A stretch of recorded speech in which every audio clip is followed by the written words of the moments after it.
Jadi di video kali ini kita akan membahas Donghua, animasi 3D dari Cina yang sekarang lagi booming, itu bisa menyaingi popularitas dari anime buatan Jepang. Gimana? Mau tahu?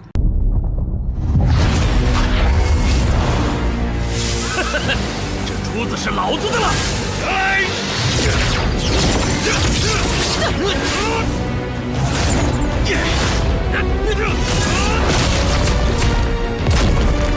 ！Hai Spiller, selamat datang di Spill Spesialis Film. Nah, Spill Specialist Film. di negeri yang tak termuat oleh peta, terbentang dunia yang tak bertepi. Di mana pena bukan sekedar tinta, melainkan pedang jiwa dan nyali. Donghua, lukisan yang bergerak. Nafas kuno Tiongkok yang menjelma warna, kisah lama dibakar ulang oleh api pikiran, dan jiwa yang haus pada cerita.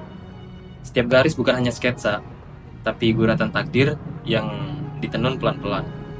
Setiap animasi bukan sekedar gerakan, melainkan degup kehidupan dari dunia yang jauh di dalam.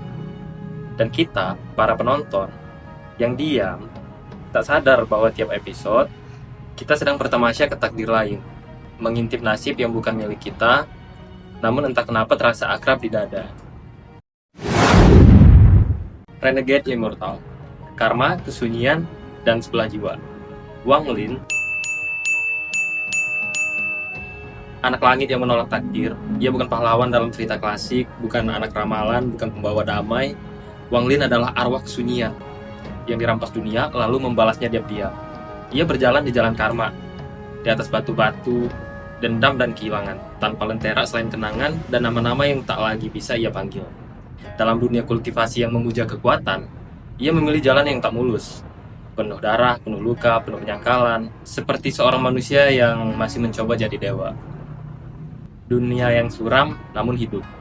Renegade Immortal bukan lukisan cerah, melainkan kabut dan bayangan yang bicara. Warnanya tak memeki, tapi berbisik lirik tentang dunia yang sudah terlalu letih.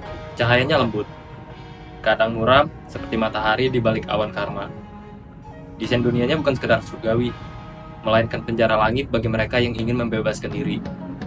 Rambut-rambut yang tergerai, kabut di atas jurang kultivasi, sinar formasi yang menyala di malam sepi. Semua digambar bukan untuk pamer, tapi untuk membuat kita percaya bahwa dunia ini nyata walau tak pernah ada. Ini bukan kisah tentang kemenangan, ini kisah tentang kehilangan yang tak pernah selesai. Wang Lin tak dibimbing takdir, ia menyeret takdir seperti anjing liar. Dari seorang anak biasa yang hanya ingin dihargai, yang menjadi pengembara dimensi, yang bahkan kematian pun enggan menjemputnya. Cerita ini mengalir pelan, kadang melompat dalam waktu, menyiksa kita dengan ketidaktahuan, lalu menghadiahi kita pencerahan yang lambat. Seperti bunga yang baru mekar setelah musim salju yang panjang. Plotnya bukan sekedar naik turun, tapi spiral, kita kembali ke tempat yang lama, tapi dengan mata yang lebih mengerti. Ada satu pertempuran yang tak pernah kulupa, ketika ribuan kultivator mengelilingi dirinya, seperti serigala yang mengerumuni mangsa yang telah lelah. Mereka datang dengan kebanggaan, dengan angkuh, percaya bahwa seorang pria yang telah lama kesepian akan segera jatuh dalam sekejap. Namun mereka salah. Wang Lin tidak jatuh, ia bangkit. Seperti api yang bangkit dari abu, saat mereka menyelubungnya langit dan tanah, 1000 wajah menatapnya dengan penuh kebencian, Wang Lin hanya diam. Sebuah kehampaan yang lebih dalam dari kematian. Ia tidak berkata, tidak berteriak, hanya membiarkan dunia ini memanggilnya. Seperti angin yang menghantam batu kerang, dan kemudian dalam sekejap yang memecah waktu, seperti kilat yang membelah dunia, Wang Lin melepaskan amarahnya. Ribuan kultivator itu seakan tak sadar akan kebodohan mereka, menyerbu dengan angin kekuatan yang terhempas tak berarti. Satu demi satu mereka jatuh, tumbang seperti daun kering diterpa badai. Tak ada kebanggaan lagi di wajah mereka, hanya ketakutan yang mengalir cepat. Disinilah ia memutuskan bahwa tak ada yang bisa menghentikannya, bahwa dunia ini yang kejam dan penuh pengkhianatan akan digoncang hingga hancur. Seperti bumi yang retak di bawah beban waktu, hanya darah yang tersisa di tanah dan tubuh yang tak lagi bergerak. Seperti daun yang terbuang di tengah badai yang telah usai, Wang Lin menghapus kenangan dari wajahnya, dengan darah, dengan air mata, dan kesunyian. Yang kedua, The Island of Xiliang, cinta yang tak boleh terucap, di tanah yang tak bisa ditinggalkan. Di lautan tanpa nama, tersembunyi sebuah pulau yang tak bisa ditemukan oleh peta, tak ada kapal yang bisa pulang darinya, tidak ada doa yang bisa menembus kabut takdirnya. Pulau Siliang, tempat para dewa yang jatuh, hidup sebagai manusia biasa, menghitung hari bukan untuk hidup, melainkan untuk bertahan sebagai bayang-bayang. Keabadian diasingkan, kekuatan dimandulkan, dan laut jadi batas, yang jika disentuh, ubah mereka jadi abu. Bukan neraka, bukan surga, tapi semacam penjara tanpa pintu. Jing Xuan, dewa yang memendam, kakak yang menyamar. Rocks on my fingers like you wanna wife me. Got another shitty shit, ain't nothing like me. Wait a minute. Who are you? About to catch another fight.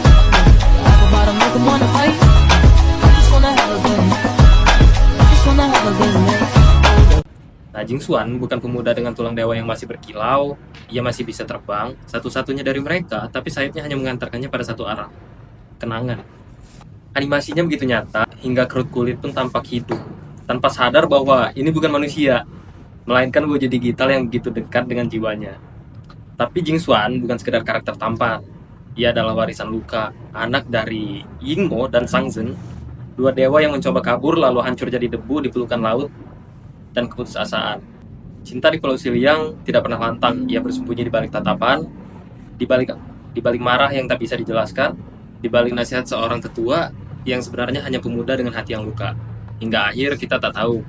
Namun satu hal pasti, Pulau Siliang menyimpan lebih dari sekedar kisah para dewa yang terjatuh. Ia menyimpan cinta yang tak boleh terucap, janji yang tak bisa ditepati, dan manusia biasa yang menentang takdir dewa. Nah, itu dia, Spillers. Tunggu pilihan kita. Jangan lupa like, comment, dan subscribe. Bye, Spillers!